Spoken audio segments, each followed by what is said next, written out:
Segera download Quran Tadabbur, tafsir dalam genggaman Anda. Bulan Ramadan adalah bulan Al-Quran.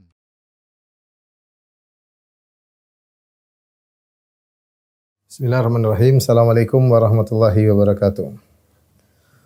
Alhamdulillahi ala ihsani wa syukru lahu ala taufiqihi wa amtinani. Asyhadu an la ilaha illallah wahdahu la syarika lahu ta'ziman li sya'ni wa asyhadu anna Muhammadan abduhu wa rasuluhu da'ila ridwani. Allahumma salli alaihi wa ala alihi wa ashabihi wa ikhwani.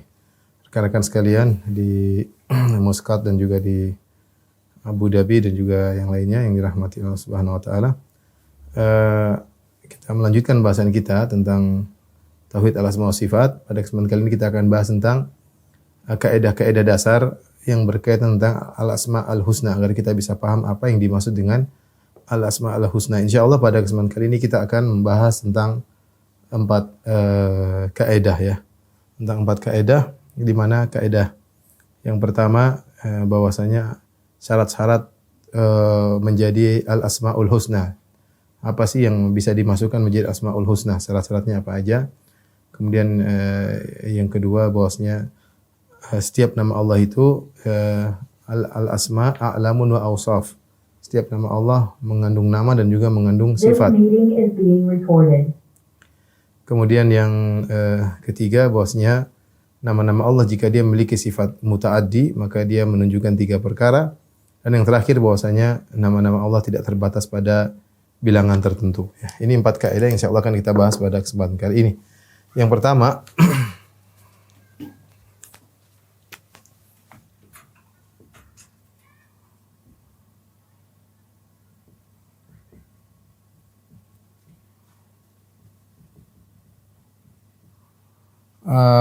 ada empat kaidah. Yang pertama yang kita bahas adalah bahwasanya syarat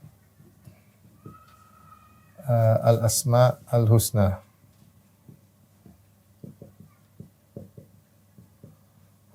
Mungkin timbul pertanyaan, apa itu al-Asmaul Husna? Ya. Al-Asmaul Husna. Asmaul Husna artinya nama-nama yang terindah. Secara bahasa artinya nama-nama yang terindah. Apakah kita boleh memberi nama kepada Allah dengan sembarang nama? Tentunya tidak boleh. Tentunya tidak boleh karena Allah yang memberi namanya sendiri. Dia yang lebih tahu tentang nama yang lebih pas bagi dia. Ya, makanya dalam doa penghilang kesedihan Nabi SAW berdoa, as'aluka bikulli ismin huwa lak sammaita bihi nafsak. Aku berdoa kepada engkau dengan bertawassul dengan nama-namamu ya yang engkau beri nama dirimu dengan engkau memberi nama dengan dirimu dengan nama tersebut. Sammaita bihi nafsak. Engkau menamakan dirimu dengan nama tersebut. Berarti Allah itu dia memberikan namanya sendiri ya. Nah, bagaimana kita tahu ini nama Allah atau bukan ya?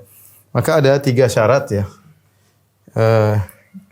Ketika kita ingin tahu tiga syarat tersebut, kita harus tahu definisi Asmaul Husna, definisi al-Asma al-Husna. Ibnu Taimiyah rahimahullah taala berkata tentang Asmaul Husna, al-Asmaul kata qala Ibnu Taimiyah rahimahullah taala, beliau berkata, hiya al-asma al-ma'rufah. Ya. Allati wa hiya allati yud'a biha wallati ja'at fil kitabi was sunnah wallati taqtadi al-madah was-sana' bi nafsiha. Artinya nama-nama hiyal asma al-ma'rufah, nama-nama yang sudah dikenali, kata Ibnu Taimiyah adalah nama-nama yang ma'ruf. Allati yud'a biha, yang berdoa dengannya dengan nama-nama tersebut. Kemudian ja'at fil kitab was sunnah, datang dalam Al-Qur'an sunnah.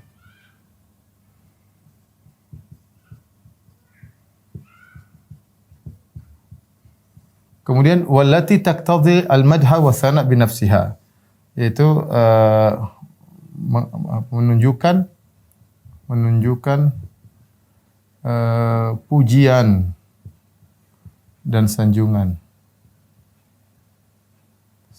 secara langsung. Inilah kalau kita boleh katakan 3 syarat. Yang pertama datang 3 syarat datang dalam Al-Quran Sunnah. Yang kedua bisa berdoa, dan ketiga menunjukkan pujian dan sanjungan secara langsung.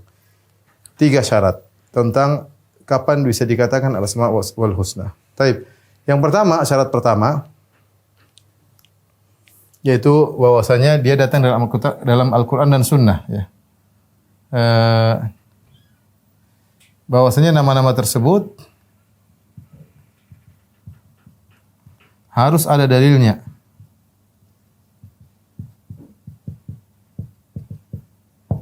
Yang pertama, sebagaimana dalam hadis kata Nabi SAW tadi dalam doa menghilangkan sedih, Allahumma inni abduk ibnu amatik, Allahumma inni abduk ibnu abdik ibnu amatik nasiyati fi yadik madhin fiyya hukmuk adlun fiyya qada'uk as'aluka bi kulli ismin huwa lak sammaita bihi nafsak. Kata Nabi SAW, as'aluka bi kulli ismin huwa laka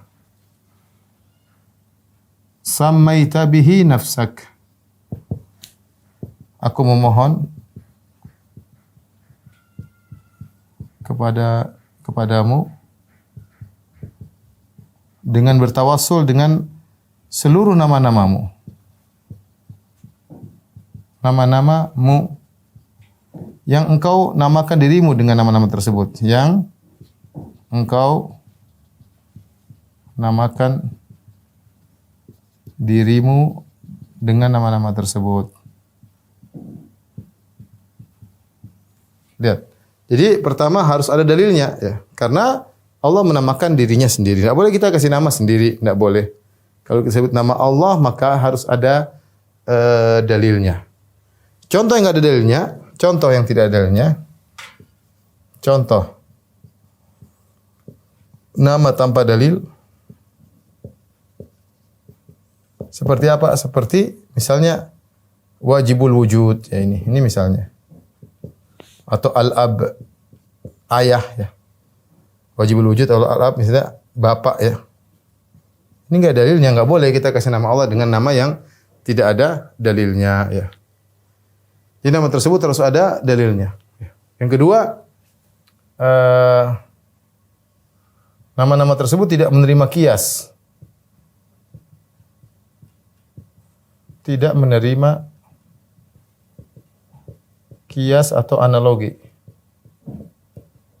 Ini disampaikan oleh Al-Khattabi, ya. Sebagai contoh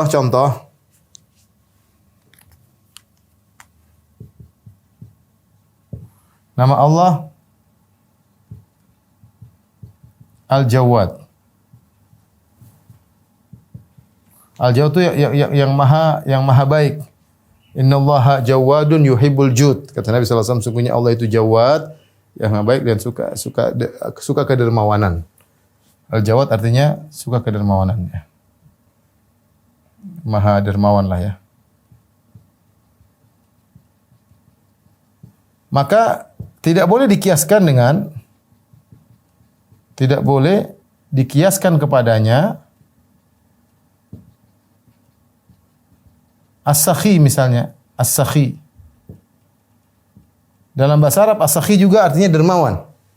Artinya juga dermawan. Tetapi kata Al-Khattabi tidak boleh dikiaskan. Kita jangan bikin nama Allah as-sakhi. Kenapa? Enggak ada dalilnya.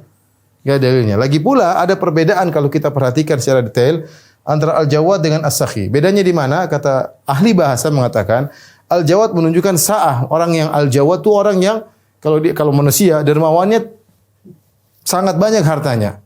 As-sakhi ada menunjukkan tentang kelembutan, luyuna, rakhawa, itu kelembutan, ya. Sehingga kurang pas buat Allah Subhanahu wa taala, ya. Sehingga ada bedanya antara Jawad as-sakhi. Ini mereka mengatakan jangan kita analogikan sendiri, jangan kita pakai akal kita harus pakai dalil. Contoh yang kedua misalnya nama Allah Al-Qawi, yang maha kuat. Yang maha kuat. tidak boleh dikiaskan kepadanya misalnya al-jalad. Al-jalad. Al-jalad itu kalau dalam bahasa Arab sama orangnya jalad. Jalad tuh kalau al-jalad tuh kuat tetapi dia ada makna kayak memaksa. Kayak takalluf, ada beban sehingga dia bertahan dengan disebut orang ini jalad, maksudnya ada beban berat tapi dia bisa bertahan dan dia kuat. Makanya tidak sama dengan al-qawi, maha kuat tidak mesti ada beban yang harus dia tanggung. Dia maha kuat. Jadi beda antara al-qawi dengan al-jalad. Secara makna umum mirip. Secara makna umum mirip bahwasanya al-qawi menunjukkan kekuatan, al-jalad juga menunjukkan kekuatan. Hanya saja al-jalad menunjukkan adanya takalluf, beban. Karena al-jalad mengandung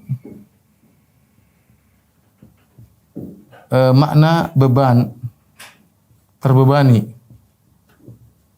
Beda dengan al-qawi, maka tidak boleh kita menamakan Allah dengan al-jalad. Ya. Contoh juga nama Allah al-alim atau al-alim. Nama Allah al-alim, yang maha berilmu. Yang maha berilmu. Tidak boleh dikiaskan dengan al-arif. Tidak dikiaskan kepadanya al-arif.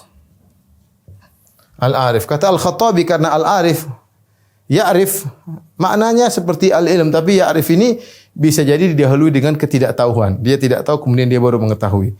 Karena al-arif didahului dengan ketidaktahuan. Dengan kejahilan. Ini contoh bahwasanya kaidah pertama ya. Dalam menentukan nama-nama Allah. Maka nama-nama Allah itu harus ada dalilnya. Jadi tidak menerima analogi. Tidak menerima analogi dalam nama-nama tersebut ya. Nama-nama tersebut. Ini yang pertama oleh karenanya ketika kita melihat para ulama ketika mengumpulkan nama-nama Allah, mereka semua berdalil ini dalilnya ini dalilnya ini dalilnya ini dalilnya ini, bahkan ada nama yang diperselisihkan. Apakah dalilnya menunjukkan itu nama atau bukan, seperti Thayyib, apakah Thayyib termasuk nama Allah? Karena Nabi mengatakan innallaha thayyibun.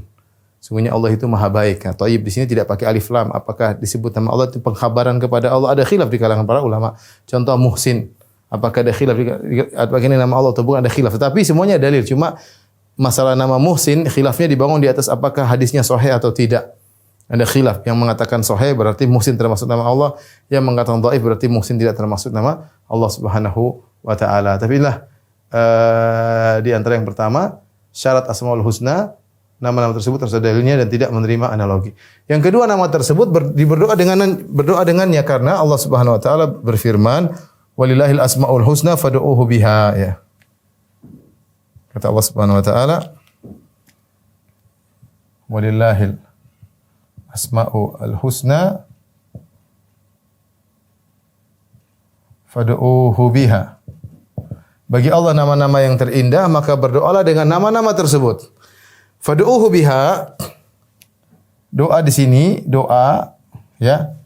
Bisa dua makna ya, bisa dua makna, bisa artinya doaul mas'alah,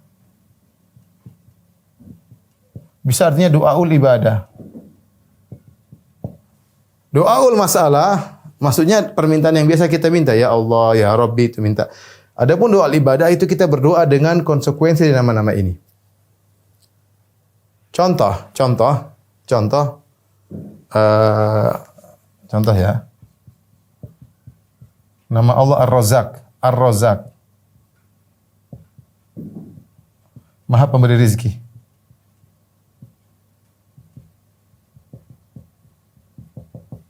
Bagaimana kita berdoa dengan nama-nama ini? Pengamalannya, kita berdoa dengan doaul masalah, mudah kita bilang ya Razzaq urzuqni. Dengan doaul masalah meminta, ini maksudnya meminta. Tinggal kita berkata ya Razzaq urzuqni. Wahai maha pemberi rezeki, berilah rezeki padaku. Ya Razzaq urzuqni, wahai pemberi rezeki, beri rezeki padaku, ya. Wahai pemberi rezeki kepada hewan-hewan di lautan, wahai pemberi rezeki kepada cacing yang ada di tengah bumi, berilah rezeki kepada hambamu ini. Nama kita minta Allah dengan ya Razzaq, wahai pemberi rezeki. Namanya doa minta. Doa ibadah, maksudnya kita beribadah. Beribadah dengan terhadap nama tersebut. Maksudnya apa? Kita meyakini husnudzon kepada Allah bahwasanya Allah Maha pemberi rezeki.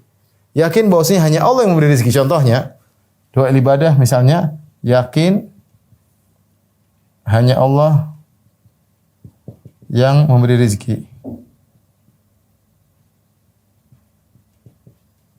Husnudzon kepada Allah. Ini contoh. Jadi kita berdoa dengan nama-nama tersebut dengan dua cara doa. Pertama doa masalah, kedua doa ibadah. Mudah-mudahan bisa dipahami ya. Jadi walillahil asmaul husna fad'uhu bi. Syaratnya nama tersebut bisa digunakan untuk berdoa.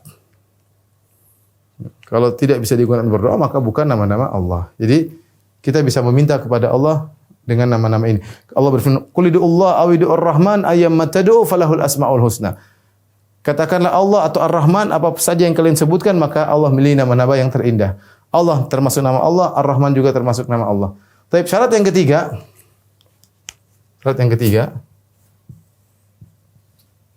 menunjukkan pujian dan sanjungan secara langsung. Ada nama-nama yang tidak menunjukkan maknanya secara pujian secara langsung, tapi maknanya ambigu. Ya, contoh nama-nama yang ambigu. Ya. Contoh nama-nama Allah yang Al-Husna. Kenapa diperlu syarat ini? Karena Allah mengatakan walillahil asmaul husna. Perhatikan. Walillahi al-asmaul husna. Nah, al-husna dalam bahasa Arab dia maknanya adalah yang terindah. Yaitu mencapai puncak keindahan. Puncak keindahan. Makanya kalau kita terjemahkan dengan maha. Dia puncak. Jadi kalau kita Al-Alim maknanya maha berilmu. Ar-Razzaq artinya maha, kalau dia mencapai puncaknya. Hingga nama-nama Allah itu harus memiliki pujian, dia memuji secara tersendiri. Contoh nama-nama Allah yang ambigu, contohnya orang menyebutkan As-Sani', contoh. As-Sani'. Ya, As-Sani' itu pembuat. Ya, atau ya, seperti dalam Al-Qur'an Allah menyebutkan sun Allah. Alladzi atqana kulli syai'.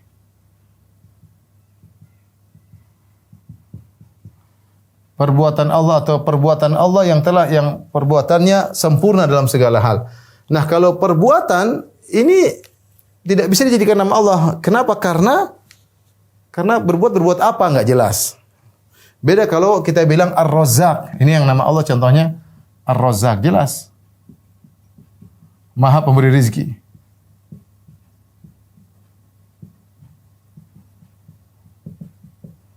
Contoh Al-Alim, maha berilmu, langsung memuji. Begitu kita baca Al-Alim, kita maha berilmu. Langsung kita paham ya. Misalnya tadi Al-Jawad, maha dermawan. Misalnya. Langsung kita ngerti ya, Al-Qawi, maha kuat. Tidak ada lagi pertanyaan di balik itu, kita langsung tahu. Beda dengan As-Sani'. As-Sani' masih timbul pertanyaan. As-Sani' pembuat apa? Contohnya Al-Fa'al ya, Al-Fa'al. Allah juga tidak diberi nama dengan Al-Fa'al. Ya. Yang sama, yang maha berbuat. Maknanya berbuat. Seperti firman Allah Subhanahu wa taala, fa'alu lima yurid. Allah berbuat dengan apa yang Allah kehendaki. Tapi kalau disebut berbuat saja tidak menunjukkan langsung pujian. Tidak menunjukkan langsung pujian karena berbuat masih ambigu, berbuat apa. Beda kalau Al-Alim langsung berilmu, jelas. Al-Jawad langsung. At-Taib maha baik, langsung orang ngerti. Itu menunjukkan secara langsung dia menunjukkan keindahan. Beda kalau ini harus disyarah dulu. As-Sani itu maksudnya begini, Al-Fa'al maksudnya begini ya, repot. Contoh lagi misalnya As-Sabiq.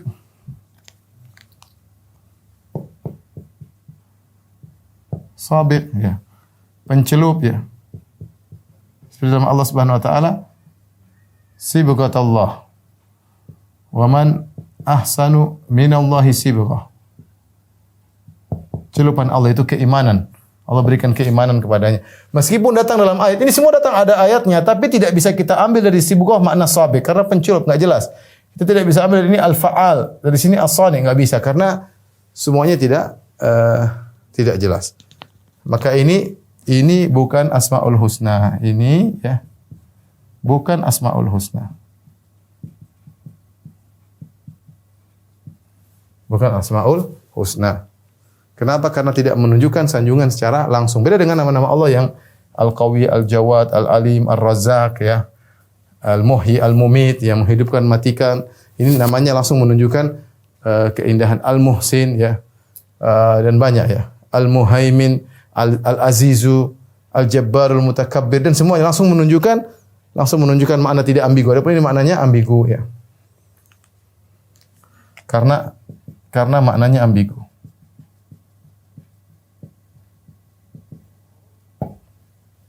Jika ini saja datang dalam ayat-ayat tidak bisa dijadikan nama, apalagi tidak datang dalam ayat-ayat. Apalagi mengandung makna yang buruk. Ya.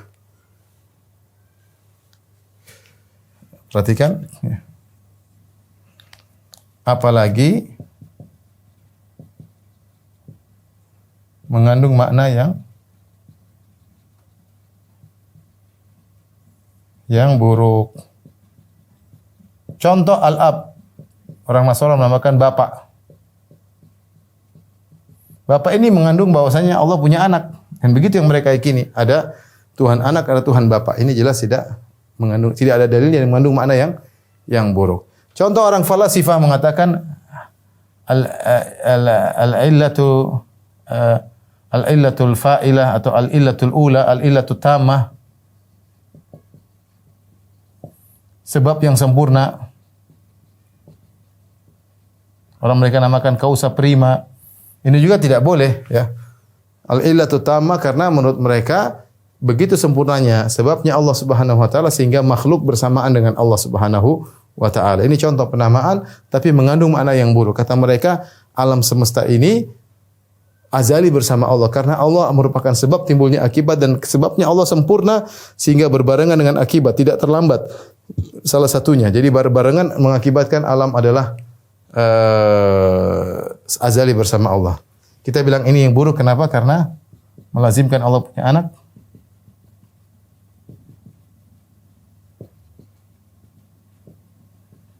Kalau ini melazimkan makhluk azali.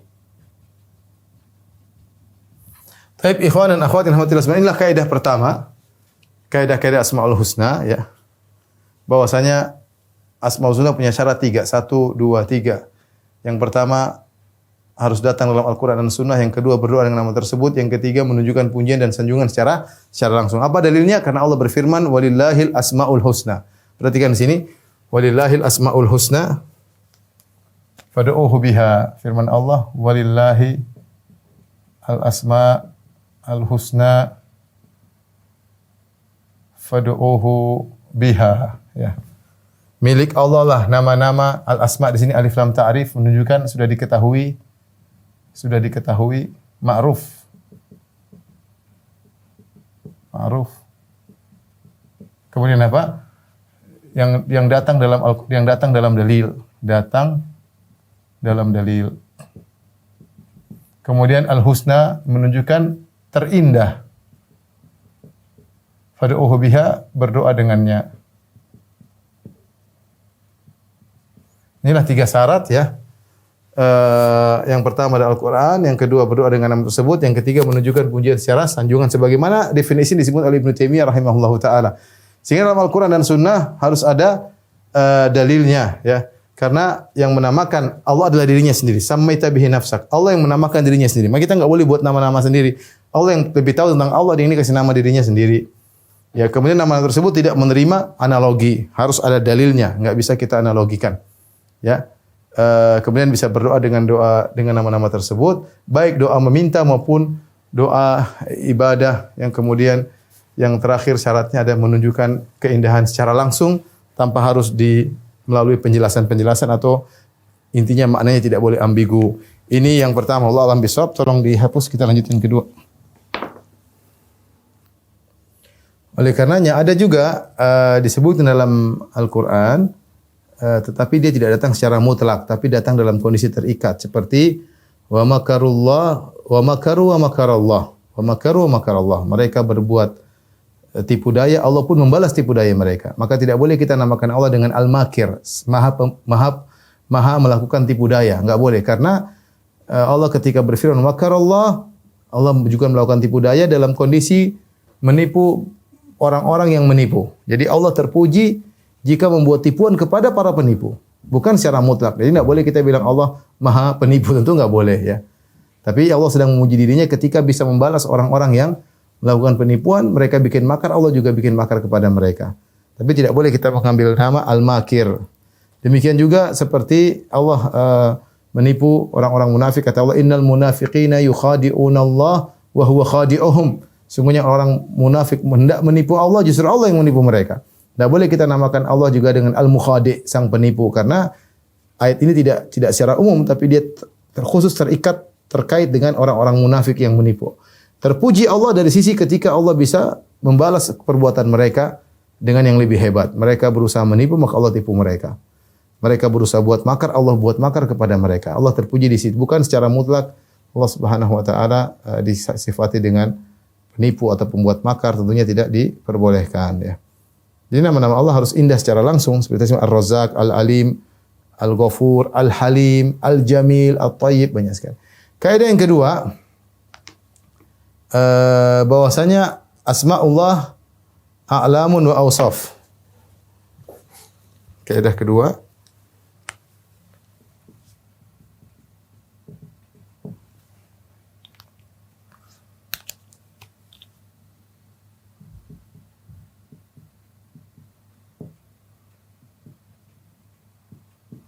nama-nama Allah itu ya,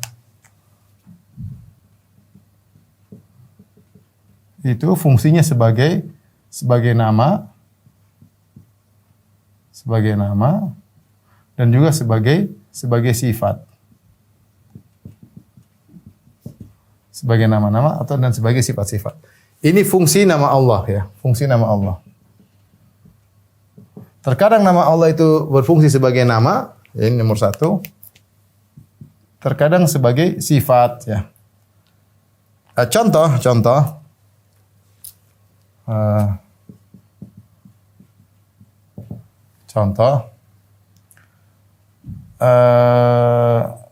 Al-Alim.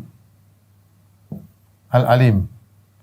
Dia mengandung nama sebagai nama.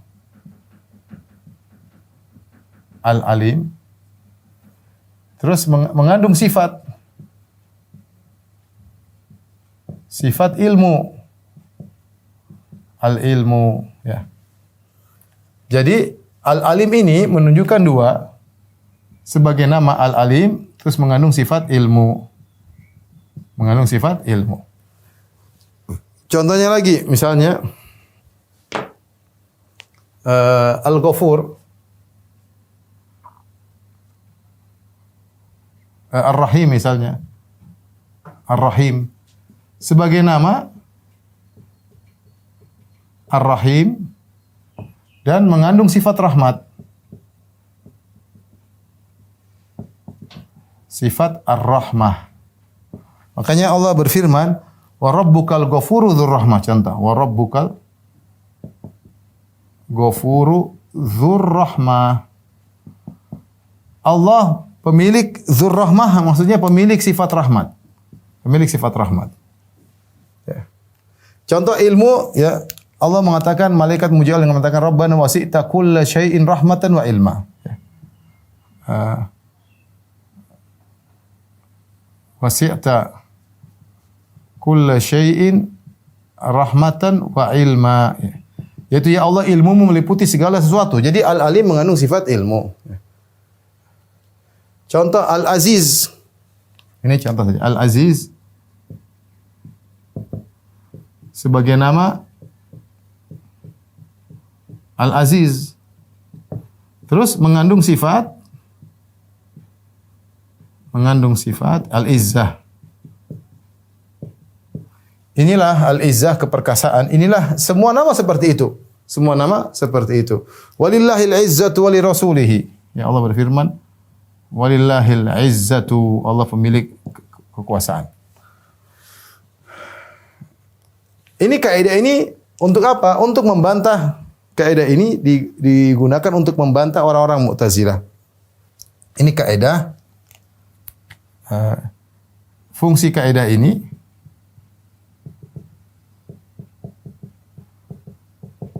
untuk membantah Mu'tazilah. Kenapa? Karena Mu'tazilah mengatakan Allah tidak punya sifat. Mu'tazilah yang mengatakan Allah tidak punya sifat. Allah tidak bersifat. Kenapa Allah tidak boleh bersifat? Kata mereka, karena kalau Allah bersifat, berarti dari zaman azali itu ada zat, ada sifat. Jadi mereka punya hayalan zat tanpa sifat, kemudian ada sifat. Nah kalau ada zat, ada 3 sifat, berarti syirik. Berarti ada 4 yang qadim, 4 yang azali, berarti ada Tuhan 4. Sehingga Allah itu tidak punya sifat, kata mereka. Nah terus nama-nama ini bagaimana? Kata mereka, nama-nama ini kosong dari sifat, hanya sekedar nama. Allah tidak bersifat. Sehingga mereka mengatakan, yang menyatakan Allah tidak bersifat, sehingga mereka berpendapat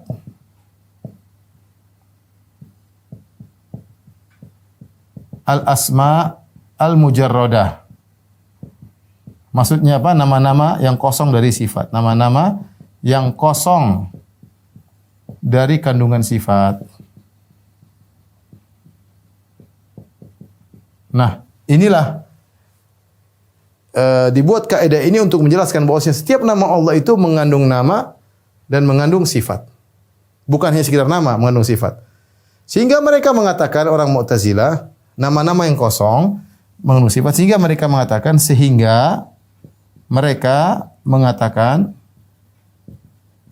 perhatikan sini, perhatikan. Ar-Rahim sama dengan Al-Alim, sama dengan Al-Aziz, sama dengan Allah. Tidak ada bedanya. Semuanya sama. Kamu bilang Ar-Rahim, Al-Alim, Al-Aziz, Al-Allah sama semuanya. Karena tidak ada, ini sekedar nama doang. Sekedar nama doang tanpa sifat. Paham ya? Hanya menunjukkan nama. Menunjukkan nama kepada zat Allah. Tanpa sifat. Jadi ya, Ar-Rahim tidak ada sifat rahmatnya, Al-Alim tidak punya sifat ilm, Al-Aziz tidak punya sifat izzah, Allah tidak punya sifat uluhiyah, semuanya sama. Ini sudah kita bahas dalam masalah tauhid sifat, tapi mudah-mudahan kita bahas satu saat. Tapi intinya inilah kenapa dibuat kaidah ini adalah untuk membantah Mu'tazilah. Maka Ahlussunnah punya kaidah, nama-nama Allah itu sebagai nama, sebagai sifat, bisa sebagai nama, bisa sebagai sifat. Nah, kalau dia sebagai sifat, jika sebagai nama, jika nama-nama Allah fungsinya sebagai nama,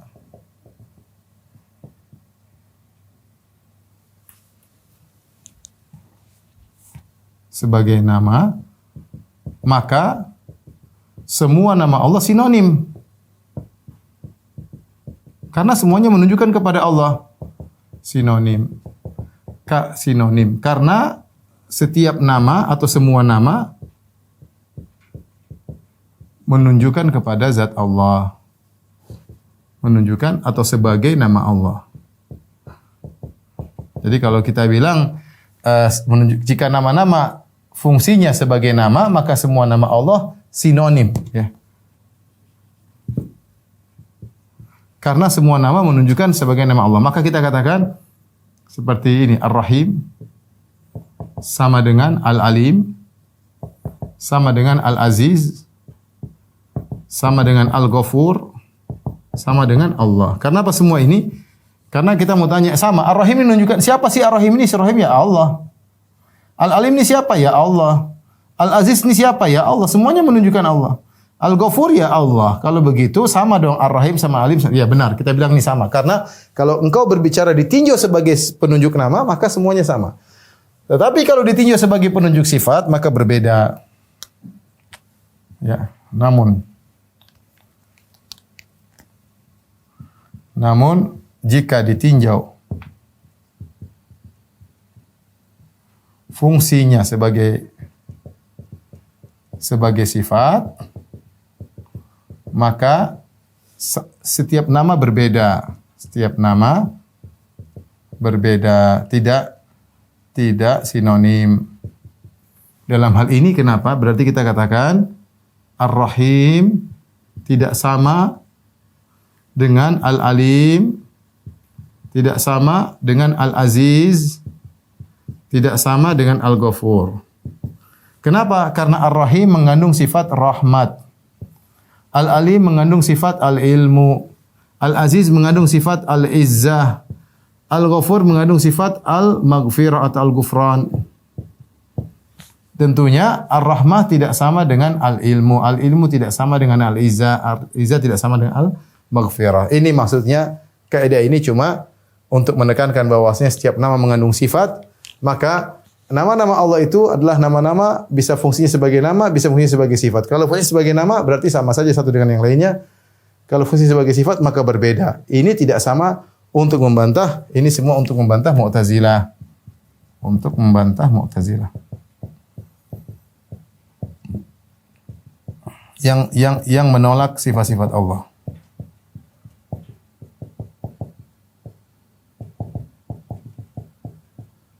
Ini kaidah kedua. Ya. Kita lanjut kaidah yang berikutnya. Tolong dihapus.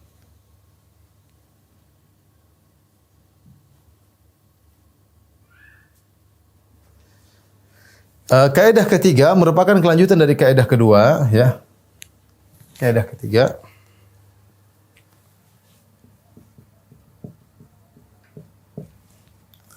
Nama-nama Allah jika mengandung sifat muta'addi itu membutuhkan objek.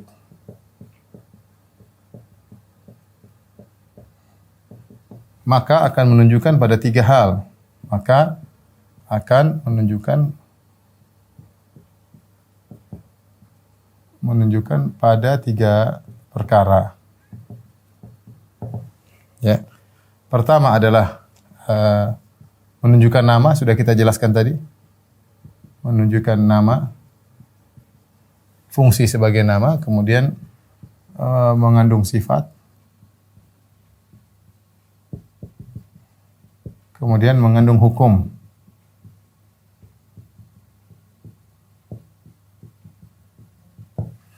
Contoh mendengar. Contoh As-Sami', Maha mendengar. Maha mendengar berarti muta'addi, menentukan objek, ada yang didengar. Maka ketika kita contohkan As-Sami', maka As-Sami' ini ya menunjukkan nama Allah As-Sami', Maha mendengar. Mengandung sifat As-Sama', mendengar. Dan mengandung hukum Allah mendengar. Allah mendengar. Contoh firman Allah Subhanahu wa taala, "Wallahu yasma'u tahawurakuma." Yasma'u tahawurakuma. Innallaha sami'un basir. Allah mendengar pembicaraan kalian berdua, sungguhnya Allah Maha mendengar. Mendengar berarti hukumnya berlaku, Allah mendengar. Makanya ketika turun ayat ini Aisyah berkata, Subhanalladzi wasi'at sam'uhul aswat atau kama qalat. Saya enggak lupa tapi maksudnya Allah yang pendengarannya meliputi segala suara-suara. Ya, perhatikan di sini. Dan dalam Al-Qur'an sering, ini penting dalam Al-Qur'an kita perhatikan bahwasanya sifat ini mengandung hukum. Contoh dalam Al-Quran, ini sekedar salah satu contoh. Contoh lain banyak ya, contoh lain. ketika Allah berbicara tentang ayat yang menjelaskan orang mencuri. Kata Allah Subhanahu wa taala, "Was-sariqu was-sariqatu faqta'u aydiyahuma jazaa'an bima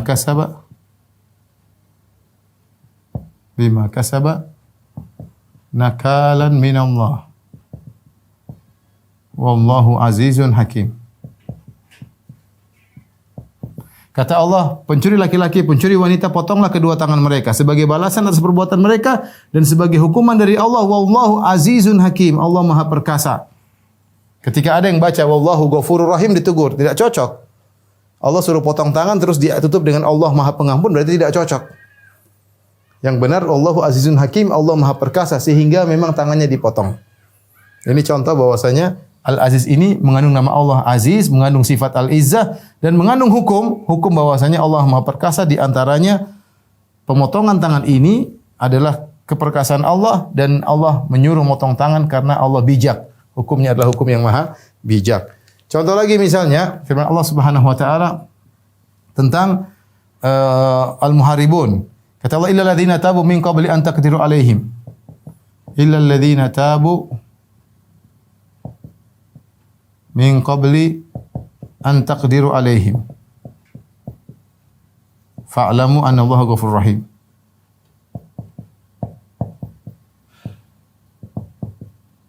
Surat Al-Maidah. Kata Allah Subhanahu wa taala bahwasanya orang-orang yang melakukan perampokan ya wa innal ladzina yuharibuna Allah wa rasulahu yas'auna fil ardi fasadan ay yuqattalu, hendaknya dibunuh. Au yusallabu, atau disalib. Ini yang merampok di jalan, hendaknya dibunuh kata Allah, atau disalib. Au tuqatta aydihim arjuluhum min khilaf, atau tangan kakinya dipotong secara bersilang. Au yunfau minal ard, atau diasingkan dari di tempat yang jauh. Dzalika jazaohum fid dunya wa lahum fil akhirati adzabun azim. Mereka dapat kehinaan dan mereka di akhirat dapat azab yang pedih. Kemudian kata Allah, illal ladzina tabu, kecuali yang bertaubat. Kecuali yang bertaubat sebelum ditangkap, min qabli an taqdir alaihim, fa'lamu, ketahuilah Allah Maha Pengampun lagi Maha Penyayang. Berarti orang yang perampok kemudian dicari-cari, kemudian dia menyerahkan diri sebelum ditangkap, maka dia hendaknya dimaafkan karena hukumnya di sini Allah mengatakan innallaha ghafurur rahim. Sungguhnya Allah Maha Pengampun lagi Maha Penyayang. Ini contoh bahwasanya ketika kita baca Al-Quran, kita lihat nama-nama Allah ini ada hukumnya. Ini ternyata Ghafur berkaitan dengan ayat sebelumnya, berarti diampuni. Ini Aziz, ketika Allah bilang potong, berarti dipotong. Ya, berkaitan dengan ayat sebelumnya. Seperti ini, Innallaha Sami', berarti Allah mendengar pembicaraan mereka sebelumnya. Nah, ini sangat penting ketika kita berusaha memahami mana ayat Allah. Ketika kita baca, kita sering bertanya, kenapa Allah tutup ayat ini dengan mengatakan Innallaha Ghafurur Rahim? Kenapa? Oh, ada kaitannya. Kenapa Allah bilang Azizun Hakim? Kenapa Allah bilang misalnya Ghafurun Halim? Kenapa? Ini dibahas oleh para ulama. Karena tidaklah Allah mengakhiri ayat dengan nama-nama Allah kecuali ada hukumnya berkaitan dengan hukum dengan sebelumnya. Ini butuh membaca buku-buku tafsir. Tapi kaidah yang terakhir, yang keempat, bahwasanya nama-nama Allah itu tidak terbatas dengan bilangan tertentu. Perhatikan, nama-nama Allah tidak terbatas dengan bilangan tertentu. Kenapa? Dalilnya Rasulullah SAW dalam doa untuk menghilangkan kesedihan, Nabi berkata, as'aluka bikulli ismin huwa lak. Ya Allah, aku mohon kepada Engkau dengan semua namamu. Sammaita bihi nafsak, yang nama tersebut kau namakan dirimu dengan nama-nama tersebut. Au 'allamtahu ahadan min khalqik, atau kau ajarkan kepada rasulmu. Au anzaltahu fi kitabik, atau nama-nama tersebut kau turunkan dalam Al-Qur'an.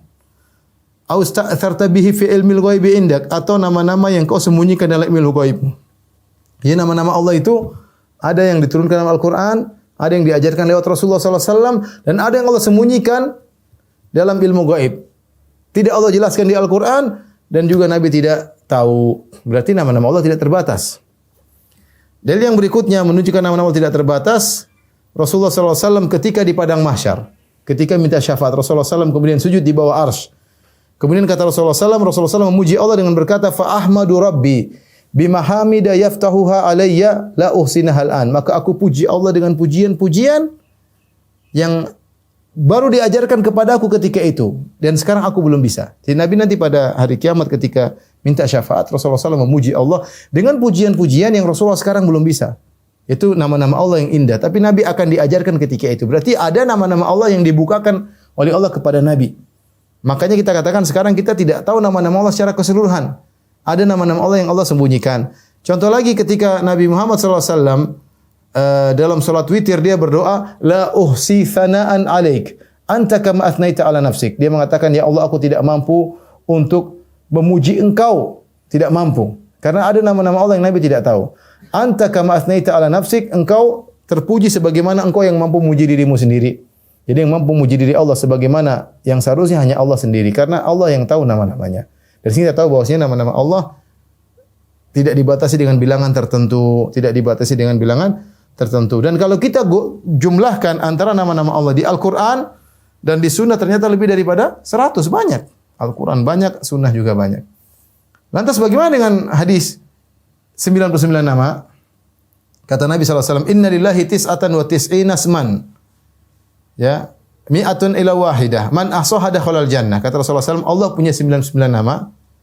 Yaitu 100 kurang 1, 99 nama. Barang siapa yang menguasainya, maka dia akan masuk surga.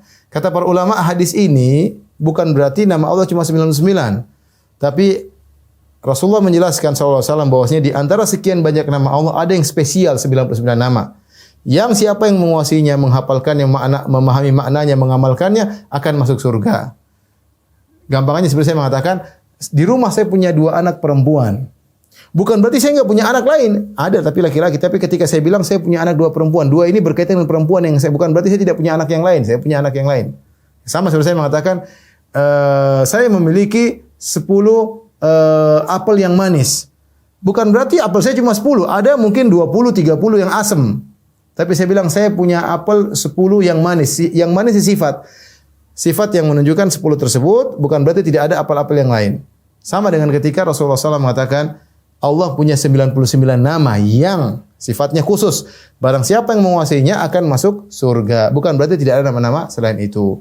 Dan ini kaidah kita yang terakhir yang kita sampaikan pada kesempatan kali ini. InsyaAllah kita lanjutkan pada kesempatan berikutnya. Demikian kurang lebihnya saya mohon maaf. Wabillahi taufiq wal hidayah. Assalamualaikum warahmatullahi wabarakatuh.